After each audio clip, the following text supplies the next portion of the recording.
Hi, mga parikoy, mga marikoy, today's June 28, 2025. Radyo Man Banjo po lamang na kumikilala sa kadakilaan ng lahing Pilipino.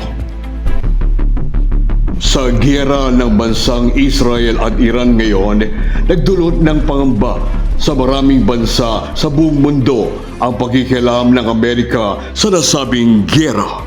Sa isang emergency session ng United Nations Security Council, nagbabala ng isang global alert sa lahat ng mga bansa. Ito ngayon ang kauna-unahang global alert mula pa noong 2023.